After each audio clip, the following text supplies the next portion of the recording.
Child Prodigy.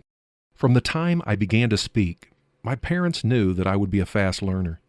I was only 4 when my father enrolled me in primary school, but because of the identification booklet my parents had given to me, I was admitted as a 6-year-old. I attended school with my stepbrother of 6.5 years. Even though I was much younger, I managed my studies and exams far better than he. My stepbrother was really struggling in school, so my father allowed him to quit after 5th grade. As for me, I delighted in the challenges and hard work required to complete homework. I enjoyed pursuing extra studies and would often sit studying late into the night aided by a lantern. I did not have a room or a study where I could tend to my work without disturbing others. I would work quietly in the same room where all of my siblings slept. Despite family and financial difficulties, I earned high grades because of my hard work. This convinced my parents that I was truly a miracle sent by God to console them. It also led them to believe that I would grow up to be a godly man. Many Muslims, including my parents, equate intelligence with godliness because they know that a clever student will potentially be able to memorize the Quran, the holy book of Islam, and this is fundamental for the growth of a religious person. On the other hand, my parents were also keenly aware of my passion for music. This was confusing to them because they also knew that Islamic doctrine considers music to be evil. Why would Allah create a godly man to love that which Allah condemned? It seemed to contradict itself.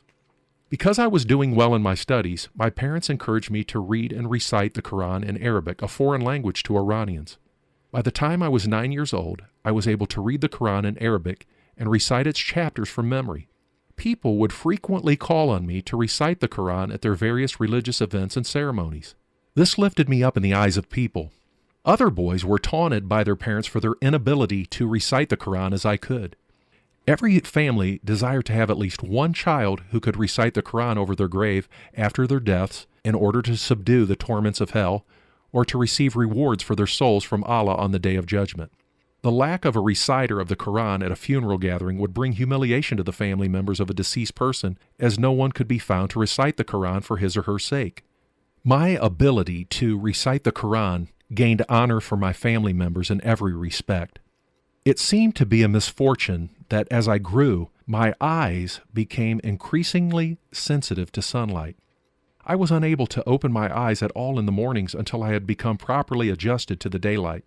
My older brother would hold my hand while we made the hour-long walk to school, and it wasn't until we arrived at school that I was able to open my eyes fully. For the first 9 years of my schooling, my family was unable to find a physician who could manage treatment for the problem of my eyes. There were no specialists in our city, and travel costs were prohibitive. Fortunately, by the time I reached 10th grade, I was able to save enough money from jobs I worked in weekends and during holidays to pay for a doctor who could prescribe the proper optical prescription for my condition.